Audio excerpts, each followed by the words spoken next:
Welcome to Radio Survivor. We're here for the love of radio and sound. I'm Paul Riismandel. Hello, everybody. Eric Klein here. And I'm Jennifer Waits. And we're really pleased and honored to be coming to you live on WXOX FM in Louisville. This home station, the hosting station for the Virtual Grassroots Radio Conference 2020. And for those who haven't heard of the Grassroots Radio Conference, this is an annual confab that brings together people who work in community radio, college radio, all sorts of grassroots radio every single year. And the wonderful thing about it is that the Grassroots Radio Conference is this truly grassroots effort in that there's no central organizing committee. People come together and just try to tackle the issues that face all sorts of stations that are doing their best to exist with real community access and service and really express the best aspects of mutual aid, which in particular seem very, very, very poignant this year in 2020. Yeah, I mean, I would add that for me, the Grassroots Radio Conference is so much more about people. It's people over institutions. It really is an individual effort. Yeah, it's so wonderful. So we're really honored to be able to have a live broadcast during this virtual session. And we're specifically delighted to have our guests with us today. First, I want to welcome Miranda Selinger, who is the Talk Content and Grant Coordinator at X-Ray FM in Portland, Oregon. Thank you so much for joining us, Miranda. Thank you for having me. I'm glad to be here. And from WXOX, a voice who should be very familiar to folks in Louisville. We're delighted to have here Tia Marie, who is, amongst the main things she's done, she was behind the broadcast for Brianna, which was a nationwide simulcast to celebrate the memory of Breonna Taylor. Thank you so much for joining us, Tia. It's my pleasure. Thank you for having me. Jennifer. So the Grassroots Radio Conference this year has a number of themes that are very relevant in 2020, themes related to the pandemic, the protests, and also the election. So for our discussion today, we wanted to focus on how community radio stations are responding to protests in their community. And it's been an incredible 7 months or so of radio stations kind of grappling with what's happening in their towns, what's happening in the United States. And so we thought having some representatives from radio stations in Portland and Louisville would be a really interesting lens in order to look at how community radio is responding to protests. So that's how I wanted to start, and maybe just start with you, Tia, and find out how has Art FM, WXOX, how have you as a station responded to protests in your community? With full on purpose. We are about that life at Art FM. We recognize wholeheartedly that we are a station for the people and by the people. And so we know it's our responsibility to be out there and get the truth and present that accordingly. So we've been all up in the mix. We've been out at an area known as Breonna Taylor Square, or Injustice Square, where a lot of the protesters have been gathering for quite a while now. I think they're in the hundreds on the days that they've been out there. And it's been a very active time here in Louisville. So we've got plenty of experience being out there. We have plenty of audio files from the sounds of the protest, and we just been all up in the mix. And we know that it's our responsibility because, well, for me, you know, when everything was at its peak, I tuned in to different channels, right, to figure out what was going on in the streets. And so I had my TV playing the mainstream television channels, and I had my phone with the Facebook live streamers, and then, you know, I got my radio listening to Art FM, right? I got all these different perspectives of what's going on. And something that was pretty clear was that the narratives were different when it was mainstream versus community radio and the people who were on the ground, the live streamers from Facebook. So that's an issue, right? Something that we were more than aware of. So that's why we made it our responsibility to be involved in the mix. And Miranda Selinger, talk a little bit about at X-Ray. Portland, protests have been happening there pretty much on a daily basis for the past 7 months or so. So as a community radio station, what do you feel your responsibility has been during this time in Portland? Yeah, protests have been happening in Portland since the day George Floyd was killed, with the small exception of the week where there was so much wildfire smoke that people weren't allowed to go outside. I think protests died down for a couple of days during that week, but they're still happening. However, 160 or more days, I think it is. I would echo what Tia said. We definitely feel a responsibility to be providing an alternative to the narratives that are being spread out there by dominant media sources. I think towards the beginning, or even before the pandemic hit, X-Ray had been identifying the need to be ramping up our news coverage, especially in terms of local news. We just identified the need for more local news coverage in our community. And specifically in terms of broadcast journalism. So that's something we were anticipating even before the pandemic hit. And then it kind of was just timed perfectly as we were ramping up things that the pandemic happened. And then suddenly there was this need to be talking to people about local safety measures, local groups doing mutual aid, all that kind of stuff. And then pretty soon after that, George Floyd was killed, and that kind of kicked off the protests in Portland that are still going strong.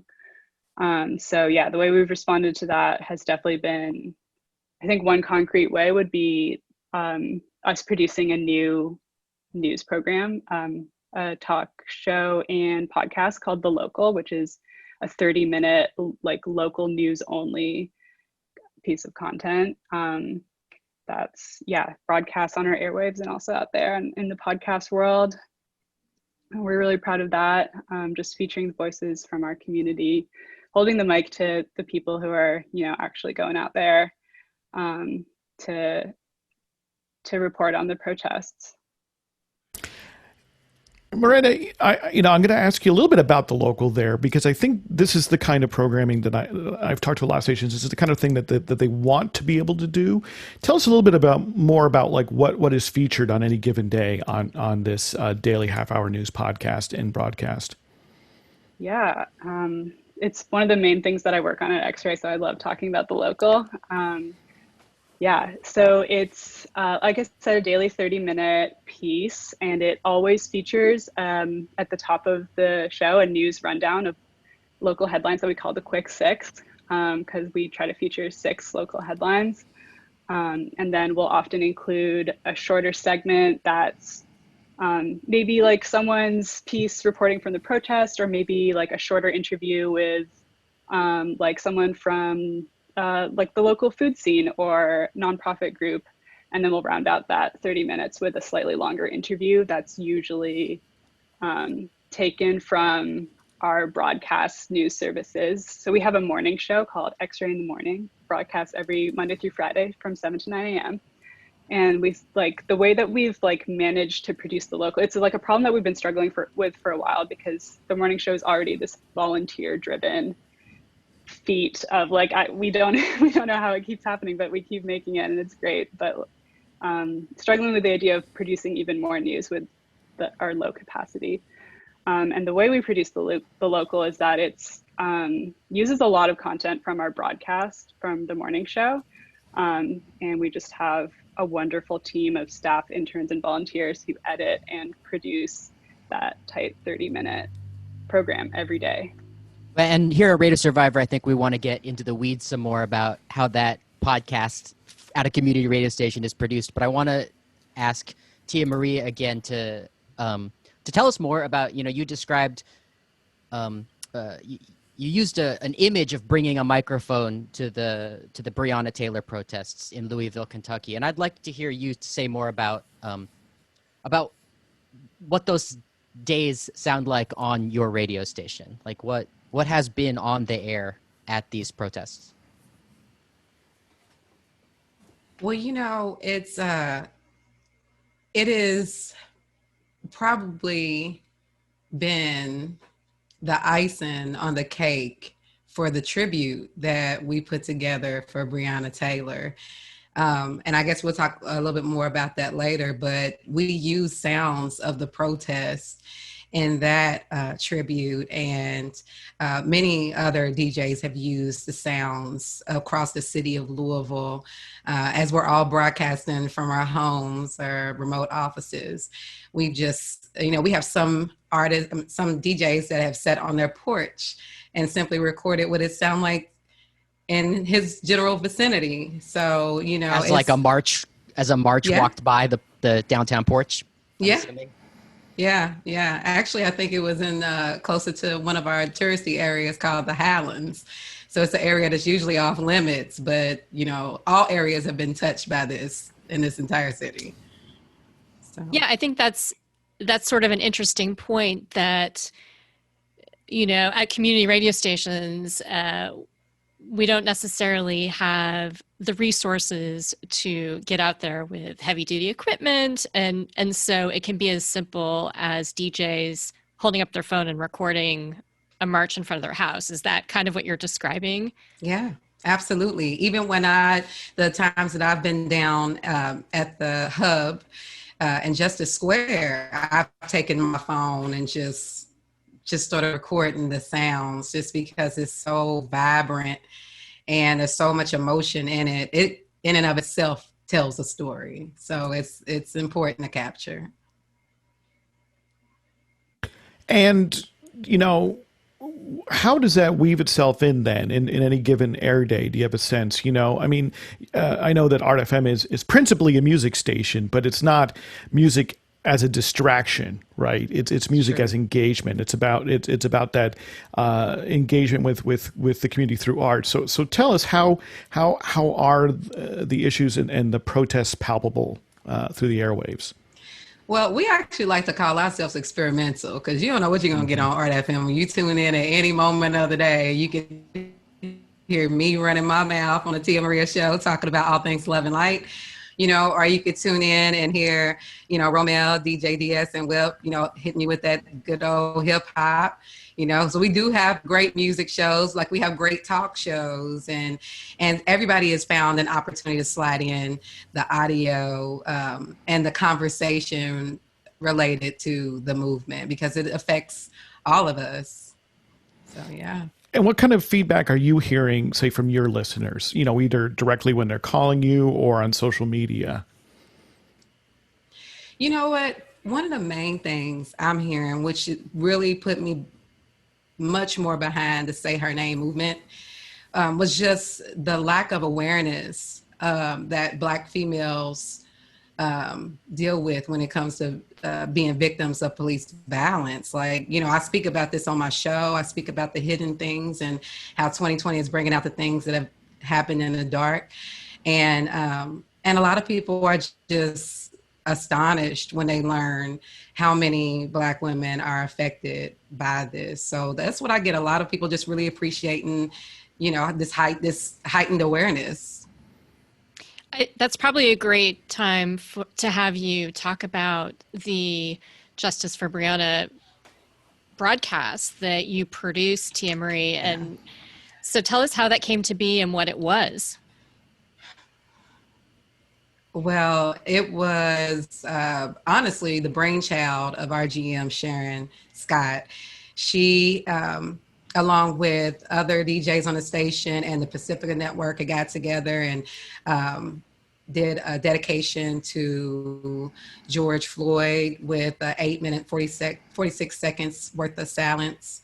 And it was so powerful and so moving that we wanted to continue to do tributes and use our space for this type of justice. So she came to me and she said, listen, I feel like we need to do something specifically for Breonna Taylor. And I thought, I said to myself immediately, like, we sure do. And I said to her, you know what, you're right, let's do this. I'm gonna one up you and say, let's do this for all Black females of police violence, because like I said, the list is grand and not a lot of people are aware of the magnitude of this pandemic, right? We've been you talk about distraction, COVID-19 is a distraction, because the truth is there's a lot more things out there killing us at a more rapid rate than the 19th version of the COVID virus. So,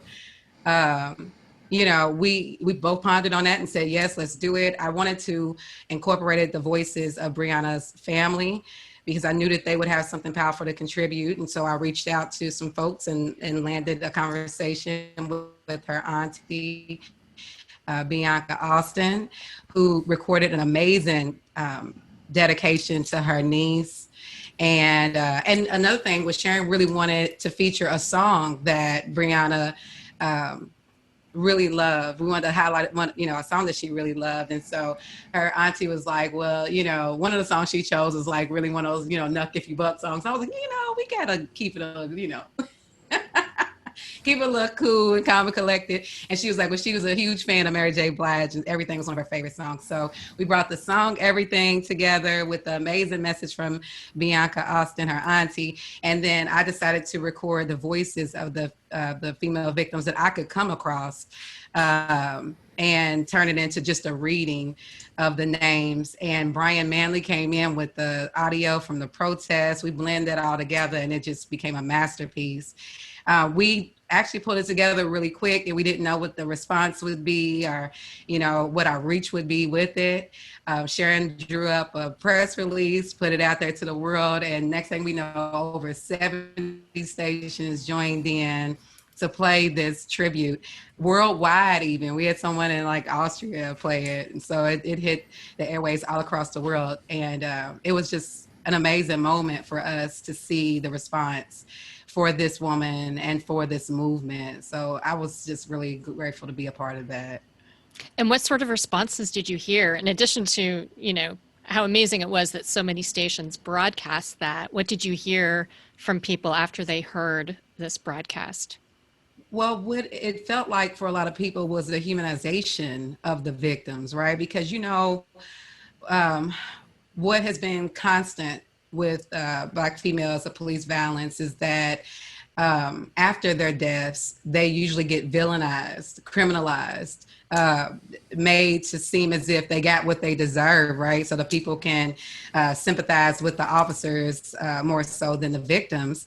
And so for a lot of folks, they felt like this was an opportunity for them to feel the magnitude of this issue and understand that these were human lives that were taken. This was somebody's mom, somebody's daughter, somebody's sister, somebody's aunt, somebody's homegirl, and they're dropping like flies at the hands of rogue cops. And so it was, again, an opportunity at heightened awareness. And I got a lot of that in the feedback. Can you talk a little bit about the production of it? And as you were putting together this list of names, we had a little conversation earlier about what that was like for you. And I'd love for you to share that. Well, I can tell you, and like we spoke about the other day, when I compiled the list of names, I'm sorry, I think my internet may have gotten crazy for a second there. Crazy. But when I compiled the list of names, the hardest part of that was the amount of names that I was going to have to read. I had to do research before I chose these names to be read because we really wanted to put the focus on Black women who were victims of police violence. And so I had to go through the list. The Say Her Name campaign involves lists of women who have been taken from us for other reasons and just other circumstances. So I had to do research on every single one of these women and really learn their backstory. And it was painful to learn how some of these women died. I mean, extremely painful. If you go through and look up some of the ladies' names that I wrote, I said in that: Sandra Bland, Armetta Foster, Michelle Cassell. If you go back and you listen to their stories, it was just, it's eye-opening. And the fact that there was never any justice served, so I had to pray about it And I asked that as I read these names, that the listener would feel what I felt, having to understand what really happened to these women. And so that mixed with the sounds of the protest, which Brian Manley brought, and he had this clever way of, between the reading of the names and the silence, uh, allowing for the track to actually scream the name of Breonna Taylor and scream the phrase, say her name, and the silence between me reading the name. So it was just put together so perfectly. And then there was a song that Master P did in tribute to Breonna Taylor. And I just took just a small clip of him saying the phrase, say her name, and added it to the end. And it was tough for all of us to do, but we just felt so good, and it was so necessary because it just added to the magnitude of it. Yeah, it just, listening to you tell your story, Tia Marie, it reminds me that one of the reasons community media exists is to give voice to our grief when the other media outlets have a competing narrative, basically, that want to erase the grief that we feel for everything, including police violence against Black women. So Thank you for telling that story. I just wanted to echo that. My pleasure. You are listening to Radio Survivor, and some folks are watching Radio Survivor here live at the Virtual Grassroots Radio Conference for 2020 and live on WXOX Art FM in Louisville, Kentucky, and also live on dozens of community radio stations around North America and Ireland. So thank you all for tuning in. And we're talking about how community radio stations deal with real unrest and police violence happening in their own communities. And how do you portray that on air? And also, how do you just deal with the crisis as a community institution? And you've just heard from Tia Marie, who is at WXOX Art FM. And also joining us is Miranda Selinger, who coordinates talk programming at X-Ray FM here, where I am in Portland, Oregon, which has seen more than 160 days of continuous street protests following the murder of George Floyd. So, Miranda, I want to ask you, a little bit more. You said that part of an effort that you'd started prior to COVID and the quarantines that have happened in the wake was to start a half-hour program that's called The Local, which is a podcast and a radio show to try and make it solidly true 5 days a week. Affairs programming, 5 days a week. And, for community radio stations, right, which typically are mostly volunteer driven, these sorts of efforts are difficult. And I'm curious, how are you pulling that off on a continuous basis? Because once you start doing it, you set an expectation now in your listenership, looking for the program and either making time for it in their day, either live on air or making sure it's in their podcast feed. So what kind of advice can you give for trying to do this in a volunteer driven station? Yeah. Oh, that's a great question. It's a question I ask myself sometimes, and it's hard to answer. I think that part of how we're pulling it off is just having a really dedicated team and like a community a team that, cycles through different players sometimes. But there's always a core team of folks who just really care about pulling this off and really see the value of X-Ray itself being a voice for our community. More specifically, I can say that our news program relies heavily on the existence of an internship that we offer.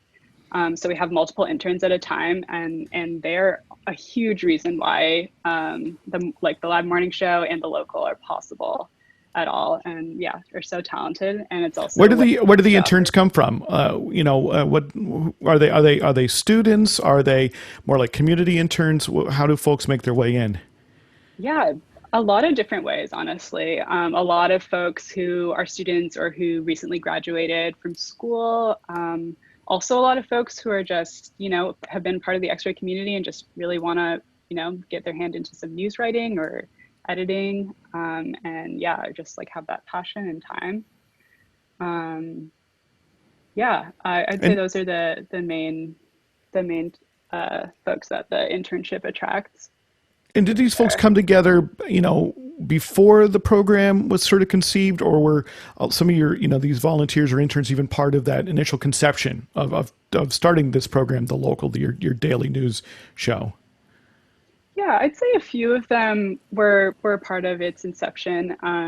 I think the morning show, X-Ray in the Morning, the live broadcast, has been happening for years now. And so there's always been folks who are working on that show who have been talking about producing something like The Local for a while. And then, yeah, a few of them really were part of the effort shared by me and others to really lift it off the ground and make it happen.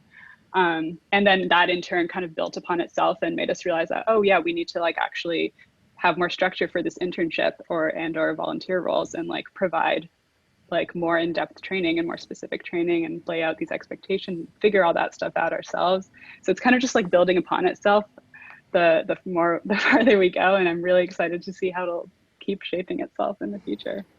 So it sounds like, when you have something for someone to do and the proper training, and then, sort of on a daily basis, it's put into effect effectively, right? So it's not that someone's working towards something that's nebulous. It's a daily show. Do you find that helps keep volunteers and interns motivated to keep showing up and doing the work? Yeah, the show must go on, every day, just knowing that you're putting out something valuable and important every single day. Knowing that, that there will be a show tomorrow, there will be a show the next day. You can't just kind of procrastinate on that. And as you mentioned, you started The Local, your daily news program, before the start of COVID, although it became obviously became very important in the wake of the death of George Floyd. How do you keep everybody together and motivated when, for most folks, everyday life changed radically and became more challenging and difficult? Do you find, did the energy change, with these events that have really affected people so strongly? Yeah, definitely a lot has changed. I think it's important to remember that radio was like built to connect people who are apart. Recognizing that has helped us really lean into this moment of just like acknowledging that that's always been our purpose, and now it may be more important than ever to be connecting people. And we actually ended up producing more content the first 2 months of COVID than ever before. Obviously, it was incredibly stressful few months and had a lot of hardships, but it was also amazing in these other ways where we were able to produce this content. Other ways things that we've needed to adapt in order to keep folks connected are definitely helping people grow their skills for recording or doing a live stream from home. Absolutely. Loaning out equipment, helping people either pre-record their show or set up a way for them to stream from the studio, having a very limited number of people who ever go into the studio physically. So similar to the kind of challenges that I think college and community stations all over are facing, but you're really focusing then on that kind of training aspect, it sounds like, and making sure folks have the tools and the skills at hand. Tia Marie, you do a program. Is it a weekly program, right, on Art FM? I do. I'm on every Tuesday from 4 to 6 p.m.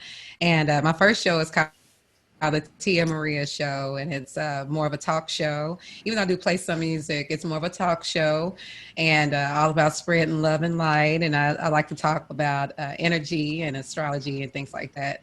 And then my second show is Soul Glow Radio. It starts at 5, and it's all about highlighting neo soul artists and raising the vibration. So, yep. And are you doing this from home now, or are you in the studio at this point? Yeah, I'm working from home with it too. I had to go.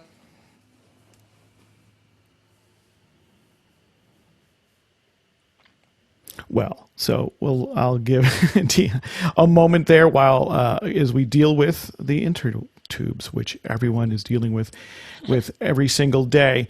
But I'll take this as an opportunity, Miranda, I'd love to ask you a little bit about, I know that you have lots of community partnerships at X-Ray FM throughout the community and the larger metropolitan area of Portland, Oregon. And in particular, I understand that you've got a partnership with another low power FM station here in Portland, a relatively new one called The Numbers. Tell us a little bit about what that station is and what your partnership is like. Yeah, absolutely. The Numbers is an amazing radio station. Love listening to The Numbers. It's self-described as Portland's only radio station for Black Portland by Black Portland. And it's an important strategic partner to X-Ray. That's how I describe our relationship. It's definitely the X-Ray community really put in a lot of effort to get The Numbers launched off the ground. And it's amazing to see how it's grown. Even just in the past year, it's been doing amazing things, amazing growth. And then during this time, the relationship between X-Ray and The Numbers has always been like incredibly valuable and treasured all around. And during this time, it's been really helpful to be sharing content between the two stations. Just noticed that like as X-Ray has sort of like been lifting up The Numbers, maybe in the past year or so, now that it's really generating a lot of content, we're finding folks who are working at The Numbers sharing content with X-Ray, interviewed. I would say that the community partnerships that you're mentioning are kind of what give us credibility. That's like what makes our content good. It's not like we have a fleet of reporters who we can pay to go out and do reporting, make content, find interviews, So it's really building trust in our community and building a name for ourselves so the community knows that what we stand for. That's helped us stay connected in that way and build credibility and feature the voices that we want to feature. And The Numbers is one of those partnerships and also has its own unique relationship with the community being by and for Black Portland specifically. And so it's incredibly valuable that we are able to share content between the two stations. And for folks who don't live in Portland, what is the significance of the name, The Numbers? Yeah, The Numbers.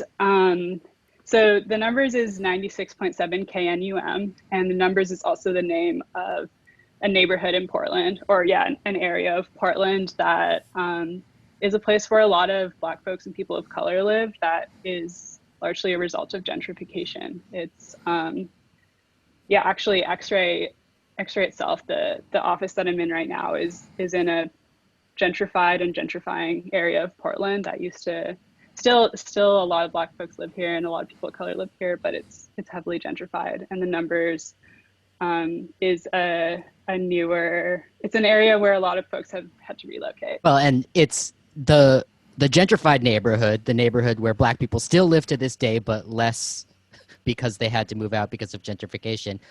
Those are low numbers. Those are in the teens and low 30s. And the new neighborhood that we're referring to, where The Numbers radio station broadcast from, is the high numbers, the triple digits, which is not, it's not unique to Portland. I think that's actually a feature of a lot of cities that the higher the number, the more diverse the neighborhood. Miranda, how did this partnership with The Numbers come about? What was X-Ray hoping from teaming up with The Numbers? It's been a partnership for some time now, since basically the beginning of The Numbers. As I said, X-Ray sort of helped The Numbers kind of become its own thing, take its own form, and I think it's always just been very central to X-Ray's mission to amplify voices of the underrepresented in Portland and just hold a mic to the best and most distinctive of Portland. That's what we always say, that we hold a mic to the best and most distinctive of Portland. And so, I think it's always been kind of, just integral to our mission to be supporting The Numbers in that way. I just want to say, as a radio lover in the city of Portland, when I accidentally tuned my little FM radio in and heard the content coming over my airwaves here in my city of what basically sounded to me like classic hip hop college radio with freestyling on the air live with beats being spun by DJs live, with the DJ interacting with the hip hop MC live on the air, all for the city of Portland. I died and went to heaven. I didn't think this was possible. And it wasn't here in Portland when I moved here in 2012. The fact that we get this kind of great radio in the future instead of the past is a kind of reverse nostalgia that I hadn't anticipated here on Radio Survivor. It made me very happy. Well, it's a great example of mutual aid here, and a great example of why low power FM is so important, why the most recent expansion of low power FM in this last decade is so important, with the idea that, we can share the airwaves in a lot of different ways, and to see, a more established community radio station helping a low power FM station get off the ground, and then being in this place where you're able to exchange programming, exchange ideas, right? So it's not just about having an hour. In the case of the numbers, it's about having 24, 7 days a week. Right. And there can be a kind of, the sharing then can be on air and can introduce an X-ray listener to the numbers and vice versa. And, that's not what we see frankly, in the rest of the dial. Right. Unfortunately, it's this type of collaboration and not competition. And I know that, years ago when Low Power FM started, some folks at established community radio stations were nervous. They were really worried that a new Low Power FM will take away from what we have because it's been so difficult to build and so difficult to maintain and keep going. But I think what we've seen instead is that more community radio means more community radio listeners. It means more community radio producers. It means more people who are invested in their community and this idea of access to the airwaves. And so it's really a flowering, more so than it is kind of taking away from each other, right? That's the commercial radio version, right? Absolutely. Is that one station, takes away from another, where instead we're talking about how we're all kind of growing together, whether it's in the same city. And with low power FM, not, stations, you might hear one station on one end of town and a different station on the other end of town, although maybe you hear them all on the internet, right? But it is really this common growth that we see coming together there. Tia, I want to go back to you. We were started to talk a bit about the program that you're doing at WXOX at Art FM, where we're actually broadcasting live now as part of the Grassroots Radio Conference virtual conference. And you were telling us a little bit about, you do a talk show and you focus some on sort of, it sounded like, healthy living and spirituality. And then you have a lot of neo soul. And I wanted to ask is how have you adjusted doing this over these last, I guess it's been in 6 months or so when we've been, since the murder of George Floyd, since the murder of Breonna Taylor, since COVID has happened, how has what you do changed, or have you noticed any change in the relationship with your listeners? Well, first of all, I want to apologize about my internet. That was just disrespectful just then. But shame on the internet. I know, always just sliding in there being a hater. But be good to us, internet. For me, it just it really opened my mind. It gave me more ideas, and it released limitations that I felt I had before. I've always been into radio, and I worked for corporate radio for a little bit, and, promotions keep you out and about and broadcasting from different locations. So I had some technical experience. Like I said, I needed help. My Art FM teammates definitely helped a lot with the setup at home. But, I was ready for it, and I'm always ready for change, and I was ready for the opportunities that were put in front of me for this new thing. And it actually made me feel better about bringing guests on my show and having more control over the content and learning new software and editing my show to make it sound better. I have been live the whole time. I recently started pre-recording some things like interviews and then airing them on my show, but I remained live the whole time. So they heard all my listeners heard the slip ups with me. Every time my internet acted a fool, they heard that. Anytime, I had issues with my sound or whatnot, they just went through it with me, and they never made me feel bad about the transition. They embraced it, and we kept it moving through it. And how do you communicate with your listeners? Are they calling you, or it's probably tough for them to call you at home, right? You're no longer in the studio. Is it primarily over social media, Facebook or Twitter or elsewhere? Yeah, I'd love for my listeners to text me every now and then and say, hey, I put my number out there every now and then too for that. But it's mostly social media. I always refer people to my Facebook and Instagram, which is Tia Marie Presents, and invite them to conversate with me via social media. And I was going live until Facebook Live made it a cardinal sin to broadcast music. And but yeah, using social media was definitely the help that I needed for the transition. Yeah, this week the broadcast platform of choice for music is Twitch. I don't know what will happen next week. I watched a really great a former Pacifica Radio DJ who now just does the internet had to migrate from Jay Smooth had to migrate from Facebook Live to Twitch, and I enjoyed one of his broadcasts this week. I wonder now if it's okay to talk on Radio Survivor about something that I noticed regarding community radio and protest coverage. It's actually not new at all. It's something I noticed over a decade ago, but it's really relevant these days with the Black Lives Matter protests happening, of course, both in Kentucky and Portland, Oregon, as well as elsewhere in America. It seems like the people at the protest are getting a lot of their news and information from a different source than the people who listen to the radios. And I don't know if that's like a fully accurate picture or just an anecdotal idea that's in my head.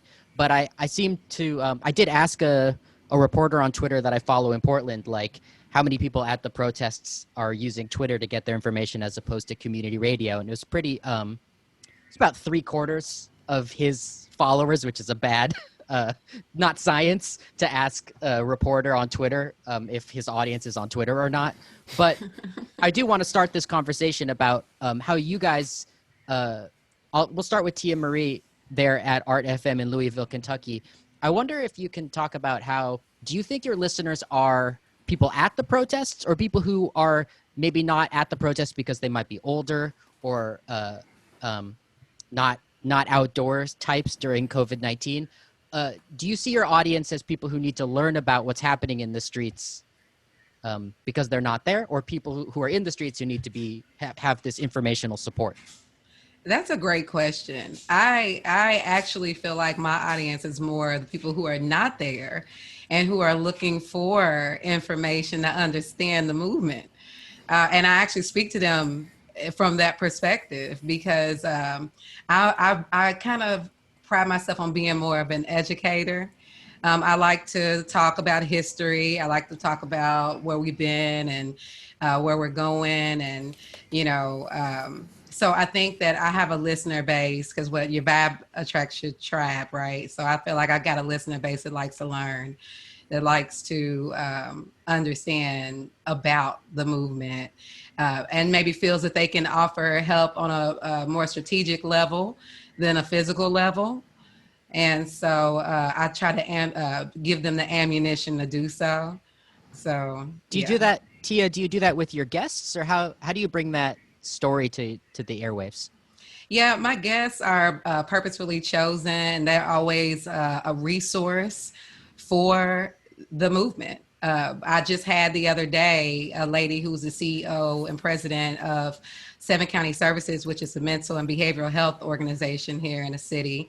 And she spoke highly about the telehealth services that are available, the trauma services that are available, the services that are available for addiction and recovery, because I try to be a resource to all people who tune in to my show. So yeah, my guests are specifically chosen and they always have something to add to the conversation, something to make you think. When you spoke about the fact that people on the ground may not be seeking out community radio as their source. Here in Louisville, that would make sense. And the primary reason would be because this base here has been conditioned to turn to mainstream media for their news source. I worked for the urban radio station here and was actually told that it was scientifically proven that the listeners in Louisville didn't want to hear from local DJs, that they would instantly change the channel if a local voice came on, right? That's the narrative that they've been maneuvering in this city for a long time. So you can imagine with that kind of program and what it did for the listeners. So we're still kind of breaking into the psyche of the listeners here in Louisville and helping them understand that we're here and that we intend to deliver different content than the mainstream media. We're still on that journey, actually. Yeah, I think that there are a lot of people who maybe don't understand community radio, and if their perception of radio comes entirely from commercial radio, what you're saying, Tia Marie, makes total sense. That why would you turn to radio if your perception of it is completely different than what is being offered, say, by the stations at the Grassroots Radio Conference right now, where we're broadcasting from. Right. It's amazing what you said about your local urban station, saying that, they've scientifically proven that people don't want to hear the voices from their community. I do listen to research for a living in podcasting, and I can design a study that will tell me what I want to hear. Yeah. It won't, right? And it can look pretty legit to outside eyes. You can create a self-reifying system.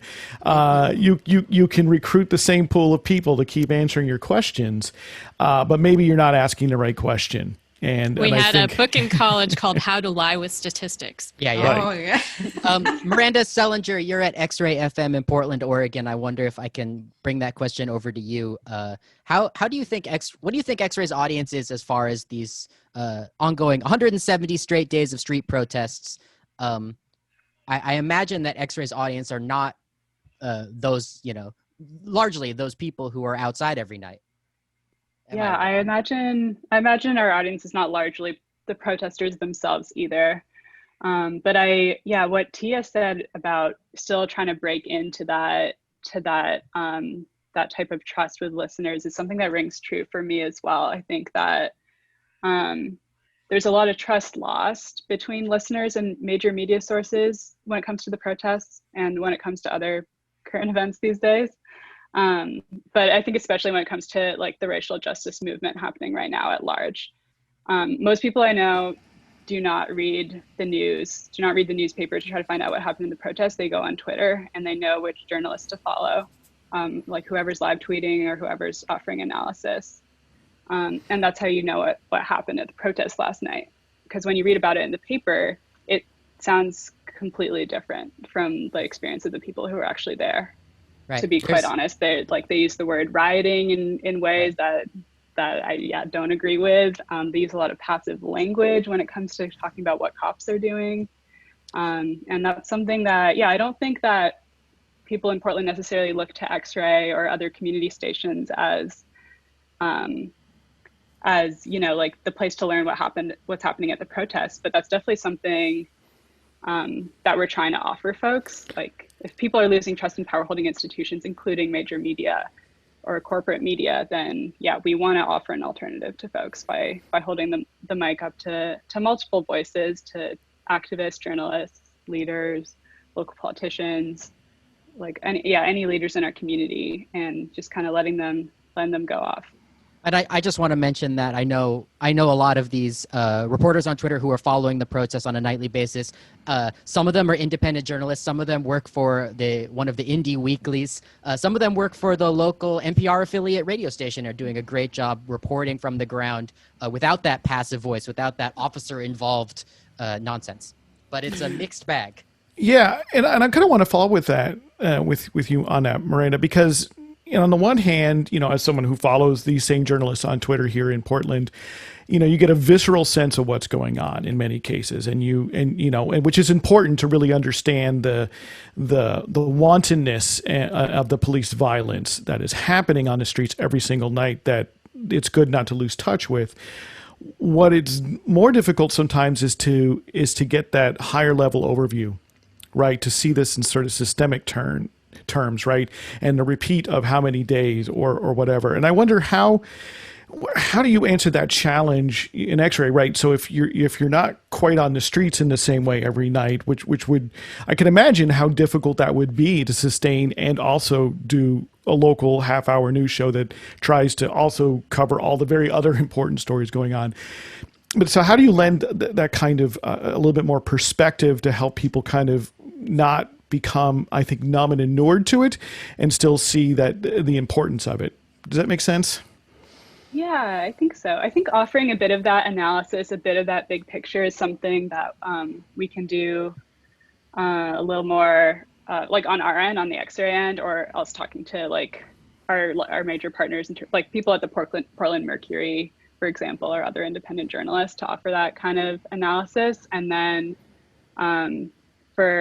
in terms of like reporting on what's actually going on like a day-to-day basis, it's just hearing it from the horse's mouth, which is to say a multitude of different voices from our community with different opinions and different experiences that hopefully come together to reveal truth.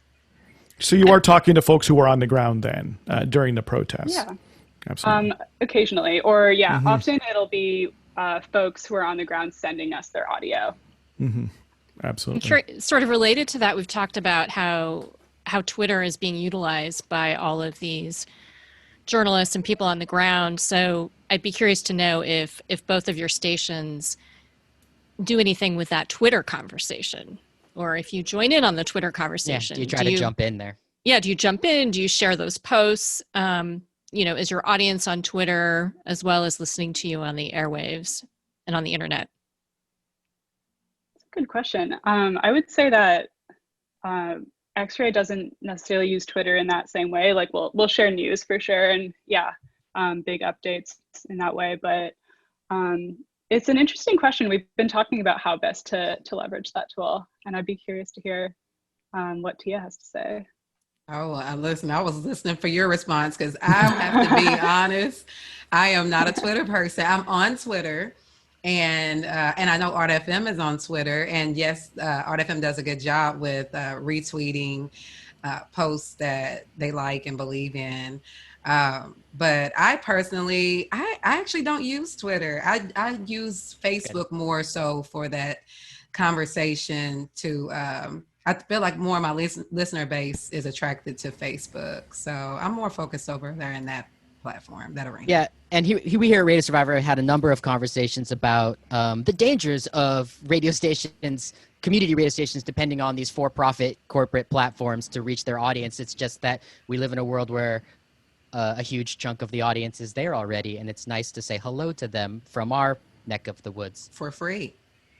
Yeah, for now, for a price, for an exchange.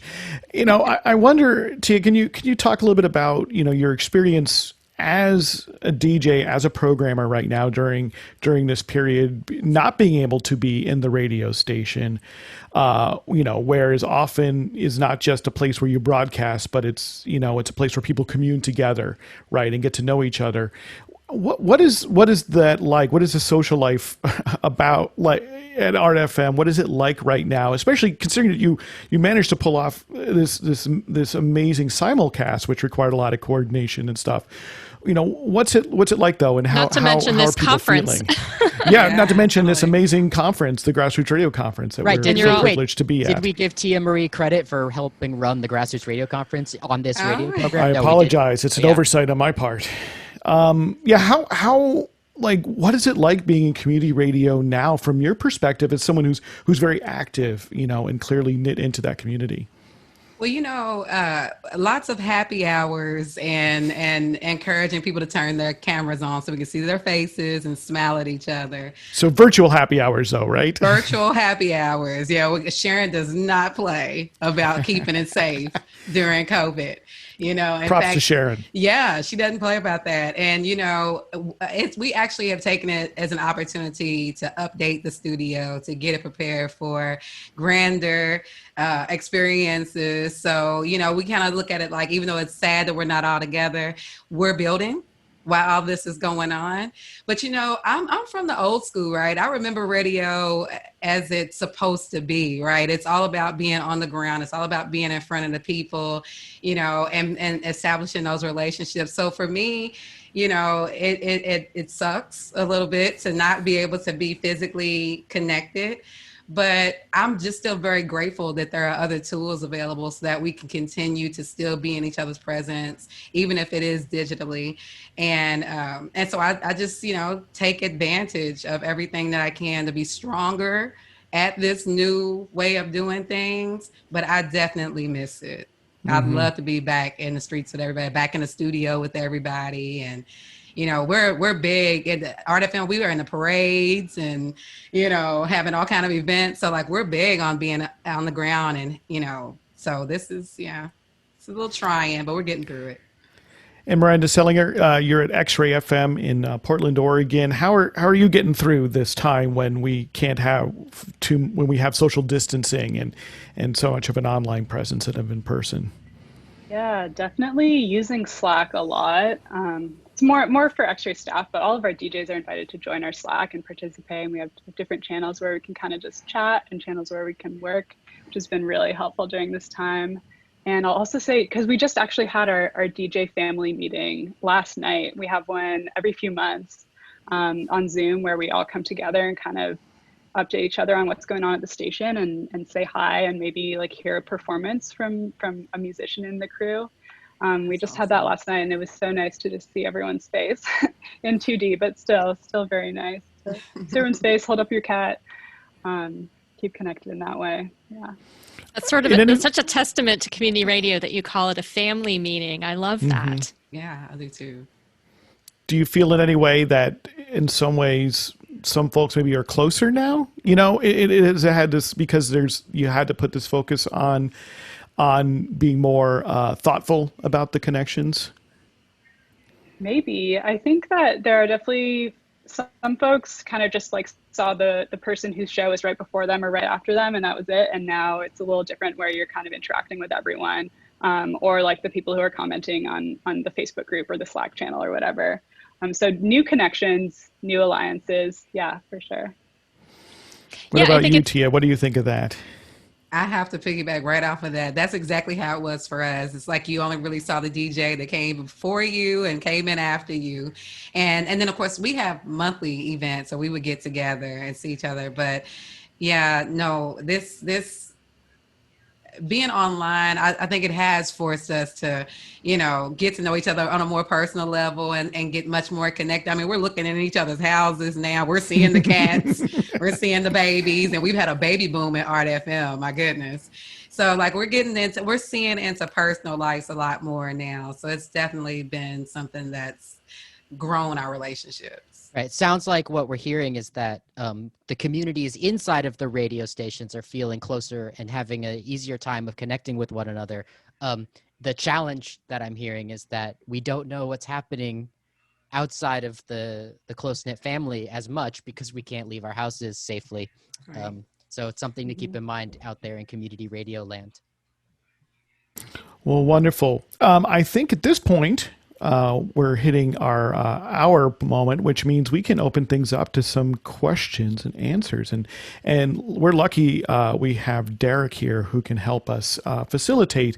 So if folks have any questions for our guests here about the topic we've been talking about, which is really, you know, how community radio stations continue to support their communities and their volunteers and their staff in a time of unrest when there is still active police violence. I mean, it hasn't gone away, but in some ways, much more in front of our eyes than there had been before. You know, we'd love to hear from you, or if you have any comments, frankly, you can go ahead and put them in the chat box here in Zoom, or I don't know, Derek, if you're monitoring the Discord. Oh yeah, absolutely. Yeah, there are two questions that have already come in, but just like you said, please go ahead and continue asking those questions in the chat and they'll be answered. So one is from Ruth. Hi, Ruth. She wrote, is there anyone interested in, quote, deputizing activists and participating in the movement to pipe their views and experiences into the station? I know that's an open invitation to everybody, but maybe somebody on your discussion team wants to comment on this. Yeah, I'll throw it to Miranda first. I guess the idea is to sort of find people who are not necessarily volunteers at the station who can, but sort of work on your behalf in certain ways. Yeah, I think that's a great idea. It's actually something that X-Ray has done a little bit just through folks reaching out to us and being like, hey, I'm going to protest. You want this content because you told me so. So like, here you go. Here's what we'll do. I'll like you give me your like Zoom mic attachment that I can plug into my iPhone, and I'll interview people at the protest and send it to you. And yeah, that's like the only thing that they do for X-Ray. They're not a regular volunteer or anything. I think that's a great way to bring the protest to the airwaves, as someone else in the chat said. Absolutely. Tia, do you see that sort of thing happening? You do things a little bit differently at Art FM, but are you deputizing any of your listeners, or do you see that happening with any of your other programmers or DJs? We're always open to hearing the voices of our listeners. So, that's what my show is about, highlighting ordinary people doing extraordinary things. So if you're out there and you feel like you have something to say, which I believe we all do, if you found that strength and you reach out, then we're going to definitely tap into you and see what we can do together. Absolutely. Wonderful. Just to add to that, I know that one radio station, Wave Farm, they actually have the ability to have different streams, and they have an app. So you can actually sort of sign up ahead of time to broadcast from a protest or a lecture or a music event, which is a great way. They built that app to facilitate, community meetings, which are often not being covered by local journalists because of how many jobs have been lost across the landscape. So neighborhood meetings and other kinds of local elected bodies meetings. You just set your phone up, and now the information is out there for the Wave Farm listening audience. It's a very cool tool. Yeah, which is great. And if it's, I saw a question out of the corner of my eye about obscenities. That's one way. If you have something that's only on your stream or on your app, that's one way of getting around that, where if it's not over the terrestrial airwaves, you don't have to worry so much about a live broadcast being naughty or spicy. There are two questions that came in with that exact practical question. One of them is from Justin. Oh yeah, from WFMP right here in Louisville, Kentucky, who asks the same thing. If we're covering demonstrations, how do we get around that with FCC language rules, especially with protests and being like right in the mix of the demonstrations? Jim asked that same question too. I think Paul has the best answer. Well, I don't know if I have the best answer. I'm curious. It sounds like for both X-Ray and Art FM, it sounds like you're bringing recordings to the air, correct? Mm-hmm. Right. Yeah. So it's not live. So of course that allows you to edit something out ahead of time. Correct? Does that sound like what you're doing? Yeah, definitely bleeping out obscenities from protest coverage. Yeah, but the reason I tried to tie you to that question, Paul, is I think it's important for community radio people to understand. When was the last time the FCC shut down a low power FM station for its content? Come on now. It's never happened. It's never happened. But I think the thing to really think about is actually there is sort of a general exception for what is considered actual news, live news coverage, right? That the idea is basically understanding if you're live on the ground where news is happening, you have less of an ability to control what's going on. I don't think it's not something that's really been tested in the courts from that standpoint, but a lot of fines have also not been issued, and I think I'm not a lawyer, so I cannot give you legal advice, nor if I were, could I either. But it's one of these things I think is that, at the first sign that maybe you're going to be broadcasting something that maybe you feel like, oh, okay, we're going to be using the F word a whole bunch here. It's time to duck out, right? Yeah. but if there's like a fleeting one that comes through, because that's where the chant went at this moment in time, I think it's reasonable to say you just handle it professionally, and you sort of, and you duck out and you come back in when you can. But right, it seems like community radio is less into place, and it'd be interesting if anyone here actually assembled is in a place where they're doing a lot of on the ground live broadcasts, which, in some ways may be difficult to turn into great radio, if that makes sense, without the visuals, because there's not a lot of context. Maybe the speeches, right? Maybe the speeches. Yeah, speeches and stuff, right? But where without the visual, it might be difficult to make sense of what one is listening to. I know looking at Twitter live streams, sometimes I don't always know what it is I'm looking at either. So, I think there's a lot of factors there. Do you have any more questions, Derek? Yeah, one more that came into me privately. I'm not sure why, but then I won't out that person. So an anonymous asker just asked specifically to Tia. They said, what are the needs of community radio, like support, things like that are needed in order to grow listenership and support the community? Well, to be honest, a promotional budget, if you got one, we'll take that. No, but you know what? It's all about, in my mind, I think back to, guerrilla marketing, right? What's that? Getting out there, getting in the streets, hanging up flyers, passing out hanging up posters, and with your community partners, local restaurants, small businesses, things like that. Really getting the partnerships. I would encourage people to secure community partnerships and use their space for promotion of your services. And ask a hairdresser or a nail shop if they'll play your radio station over their speaker system. Find a TV partner, right? Find a TV partner that would promote your station. And I think that's what we need. We need more partners in this fight. We need more partners in this game so that we can collab to amplify our station and its mission. And I think all community radio stations across the country should have that same level of support within their communities. Anything to add to that, Miranda? I would echo all of that for sure. Mm-hmm. I mean, just because we have the internet and social media doesn't mean that a lot of the tried and true methods of getting the word out have stopped working. That's right. I noticed around my neighborhood here in Portland, in Southeast Portland, these flyers went up for an internet radio station I hadn't heard of that's trying to focus on local audiences, right? But I noticed it, and like a day later, I didn't say anything about it. My wife comes home and says, "Hey, do you know anything about this station?" I said, "No, did you see the flyers?" He's like, "Yes." And I said, it's kind of, there are fewer flyers up right now because unfortunately there's fewer, usually they would be for like concerts and live shows and things like that, right? Yeah. But even old school stuff like flyers and things can get someone's attention and bring something right in front of their face that maybe they hadn't seen before. And I think community partnerships, as you've both sort of emphasized, have continued to be needs to be like the lifeblood of community radio. Yeah. And that, instead of carpet bombing you with advertisements everywhere, right? With billboards and everything else, which costs a lot of money, but don't have a lot of soul.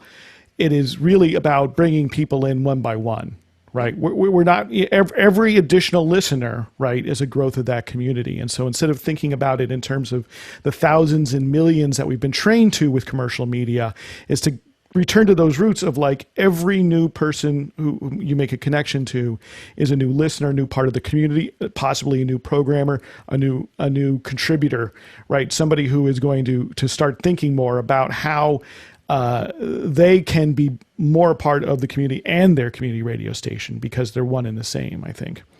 Yeah. You know what? In fact, I'm gonna drop a little tip on y'all for free.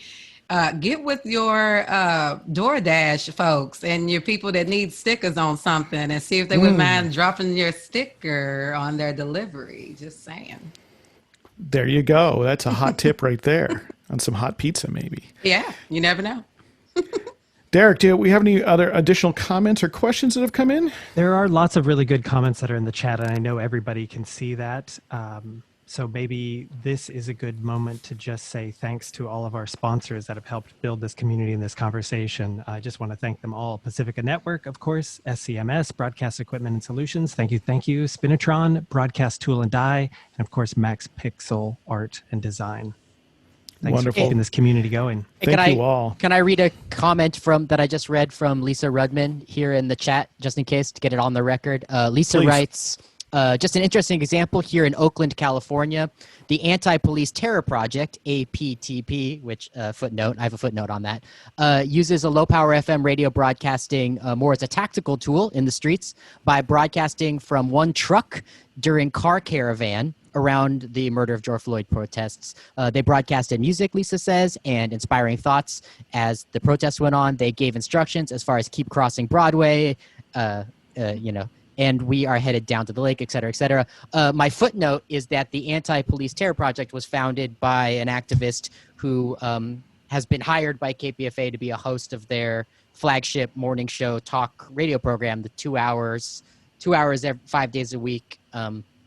Kat Brooks needs to be name checked more often, and it's an incredible example, I think, of something I've wanted to talk about on Radio Survivor before, so I'm slipping it in here at the end, that Kat Brooks is a Black Lives Matter activist from back before it was called Black Lives Matter, and is now a paid host of the talk show that airs every morning on KPFA and is heard throughout the Bay Area, doing incredible work covering the news there. Now it sounds like also someone in Kat Brooks's organization set up a low-power FM radio station to broadcast to cars during the street protests. So that's another reason we should reach out to Kat someday soon. Well, that's a wonderful place to wrap up here. We really appreciate everyone attending and listening in, whether on the airwaves or via Zoom or via podcast, to this episode of Radio Survivor live from the Grassroots Radio Conference, the virtual Grassroots Radio Conference. Thank you again to Miranda Selinger, who is a talk content and grant coordinator at X-Ray FM, a community radio station here in Portland, Oregon, where Eric and I are located.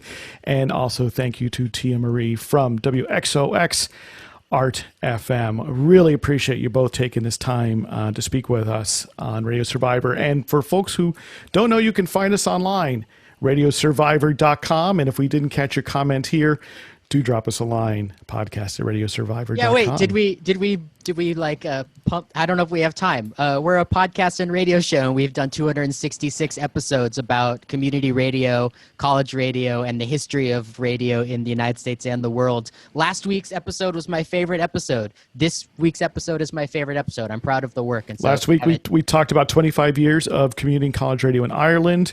We've had both many of the speakers here at GRC on our show, so we encourage you to check out the archives if you haven't. Also, the show is available free to any non-commercial station. Oh, so and anyone, if you're looking for some programming that might help educate your listeners about community radio, we're here for you.